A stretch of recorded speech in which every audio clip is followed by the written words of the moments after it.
사도행전 18장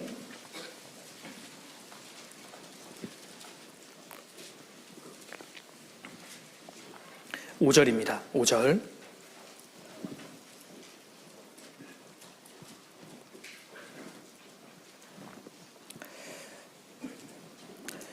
우리 5절, 6절 두 구절을 우리 같이 한번 읽겠습니다. 실라와 디모데가 마게도냐로서 내려오매 바울이 하나님의 말씀에 붙잡혀 유대인들에게 예수는 그리스도라 밝히 증거하니 저희가 대적하여 회방하거늘 바울이 옷을 떨어 가로되 너희 피가 너희 머리로 돌아갈 것이요 나는 깨끗하니라. 이후에는 이방인에게로 가리라 하고 됐습니다. 사도 바울의 2차 이 선교 여행 중에 있었던 그 사건입니다. 사도 바울은 가는 곳마다 복음을 전했는데 이 말씀에 보면 바울이 하나님의 말씀에 붙잡혀라는 표현이 나옵니다. 사도 바울은 평생 동안 하나님의 말씀에 붙잡힌 인생을 살았습니다. 모든 사람의 인생을 살펴보면 그 인생을 주도하는 무엇인가가 있습니다. 어떤 사람은 돈이 그 인생을 주도하기도 합니다. 다시 말해 그 사람은 돈에 붙잡힌 인생을 살아가는 겁니다. 또 어떤 사람은 명예에 붙잡힌 인생을 살아갑니다. 명예가 그 사람의 인생을 주도해 가는 겁니다. 또 어떤 분은 미움이 그 인생을 주도하기도 합니다. 어떤 사람에 대한 이 증오심, 이 복수심에 휩싸여서 평생 동안 어떠한 고난을 무릅쓰고라도 노력하죠. 증오심에 사로잡혀서 붙잡혀서 살아가는 사람도 있습니다. 또 어떤 사람은 열등감이 주도하는 인생을 살아갑니다. 나는 다른 사람들에 비해서 별로 가진 것이 없다는 생각, 이 생각에 사로잡혀서 평생 동안 피해의식 속에서 사는 사람들도 있고 내가 부유한 가정을 만나지 못해서 이렇게 피해를 본다는 생각을 가지고 인생을 살아가는 사람도 있습니다. 남들이 나를 무시한다는 생각이 기본적으로 깔려있기 때문에 남들에게 무시당하지 않기 위해서 평생 몸부림치면서 살아가는 사람도 있는 겁니다. 또 어떤 사람은 남의 말이 그 사람의 인생을 주도하기도 합니다. 그래서 그 사람은 남의 말에 의해서 쉽게 풀이 죽기도 하고 또 쉽게 기가 살죠. 남의 말에 영향을 크게 받기 때문에 이 사람은 줏대가 없고 또 쉽게 흔들리면서 인생을 살아가는 겁니다. 그렇다면 우리 형제 자매님들은 무엇이 내 인생을 주도하고 계세요? 무엇이 내 인생을 붙잡고 있습니까? 여기 사도 바울은 하나님의 말씀에 붙잡혔습니다.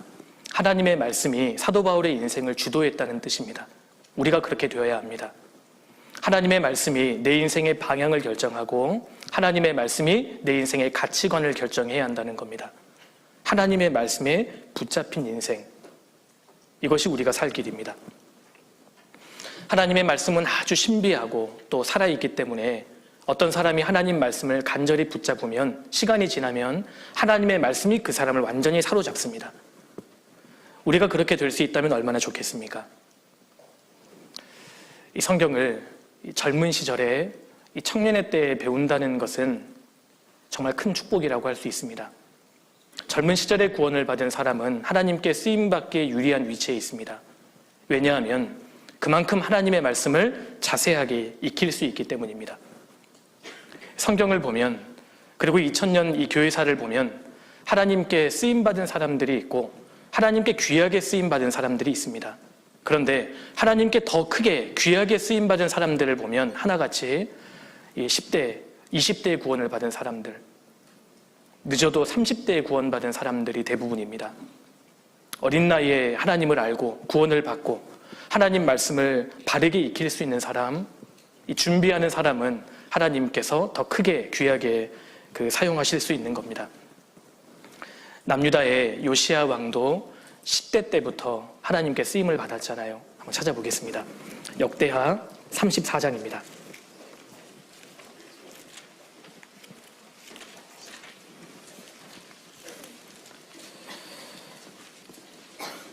역대하 34장 1절입니다.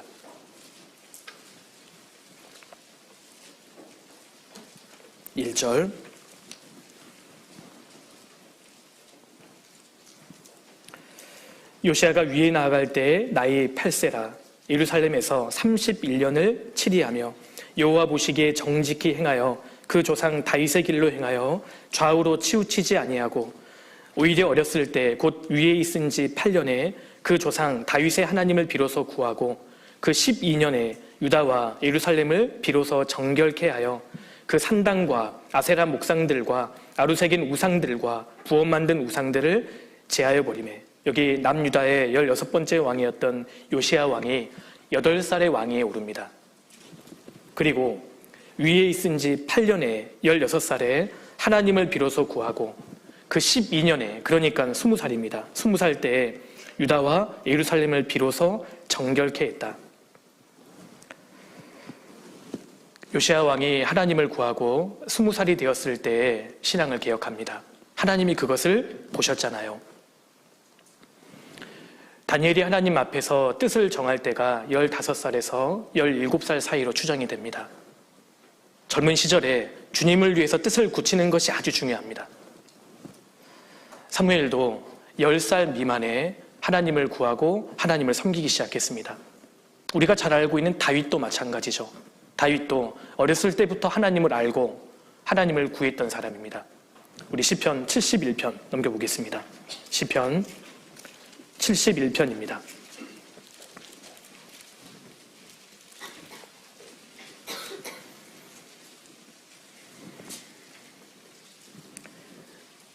시편 71편 5절입니다. 5절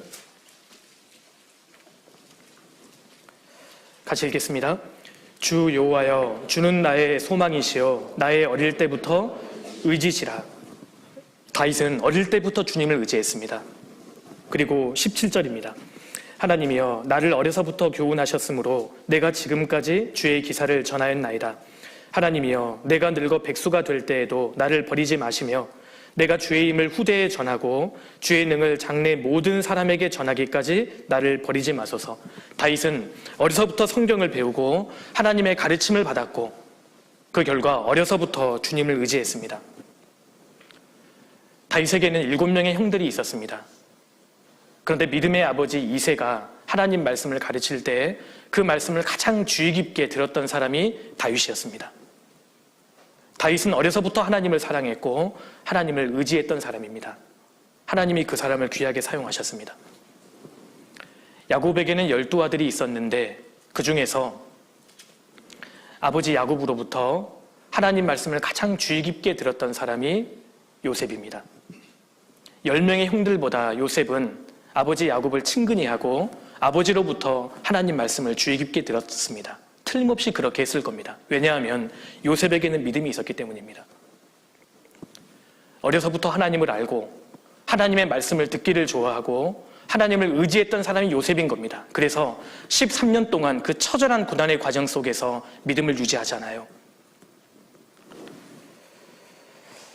하나님의 말씀으로 듣는 사람을 하나님께서는 훈련해 가시는 겁니다. 여기 계시는 우리 형제 자매님들은 모두 젊은 사람들입니다. 청년의 때에 하나님 말씀을 배우고 하나님 말씀을 친근히 하고 그 말씀 속에 살아가는 사람, 하나님은 그 사람을 주목하십니다. 하나님은 준비된 사람을 사용하십니다. 디모데는 어려서부터 성경을 알았습니다. 내가 어려서부터 성경을 알았나니, 디모데는 어려서부터 하나님 말씀을 익혔고 하나님 말씀에 준하여 살기를 노력했던 사람입니다. 그래서 사도 바울이 디모데를 유심히 보았고 전도하는 사람으로 세워서 그 인생을 귀하게 쓰임받도록 했지 않습니까? 그렇게 할 수 있었던 것은 디모데가 어려서부터 하나님 말씀을 익히고 준비되어 있었기 때문입니다. 여기 계시는 우리 형제 자매님들도 주님께 온전히 쓰임받기 위해서는 이 시기에 하나님 말씀을 올바로 익혀야 합니다. 더 나아가서는 하나님 말씀에 완전히 붙잡혀야 합니다. 하나님 말씀이 내 인생의 방향을 결정하고 모든 것을 움직일 수 있도록, 그렇게 되려면 먼저는 우리가 하나님 말씀을 내 마음에 채워야 합니다. 육신은 음식으로 살지만 영혼은 하나님 말씀으로 살기 때문에 하나님 말씀을 내 마음 가운데 계속 채우는 것이 무엇보다 중요합니다. 그래서 오늘 말씀을 듣고 무엇보다도 청년이 이것을 각인시켜야 합니다. 무엇보다 하나님 말씀이 중요한 것이구나. 정말 하나님 말씀을 내 마음에 채우는 것이 신앙에서 가장 중요한 것이구나. 이것을 우리가 각인시킬 필요가 있습니다. 과거의 그리스도인들은 인터넷이라든지 스마트폰, 이 텔레비전과 같은 문명의 이기가 없었기 때문에 하나님 말씀을 시간 날 때마다 보았습니다. 가는 곳마다 하나님 말씀을 가지고 다녔고 이 성경을 끼고 시간 날 때마다 보았기 때문에 그들은 하나님 말씀의 힘으로 인생을 살았고 말씀 속에서 기쁨을 누려갔던 겁니다. 그런데 우리 시대의 그리스도인들은 하나님의 말씀이 얼마나 중요한 것인지를 점점 인식하지 못합니다.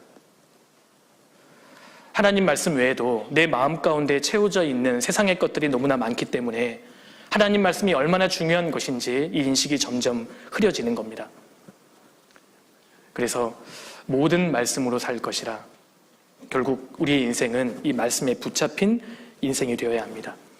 하나님 말씀에 붙잡히기 위해서는 내 마음을 하나님 말씀으로 채우는 것이 중요합니다. 그리고 하나님 말씀으로 내 마음을 채우기 위해서는 크게 5가지의 태도가 필요합니다. 제가 좀 정리 좀 해드리겠습니다.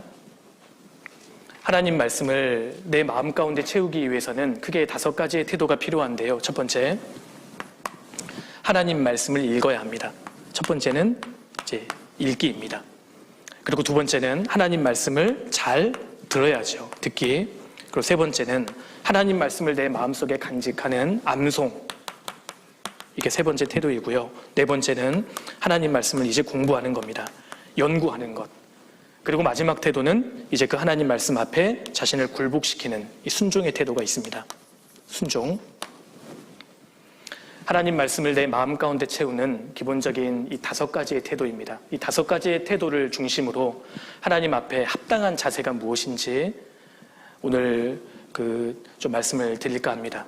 그리고 하나님 말씀을 우리가 공부하고 연구하는데 꼭 숙지해야 되는 성경 해석의 중요한 원칙들이 있는데 그 원칙들도 좀 차례로 좀 말씀을 드려볼까 합니다.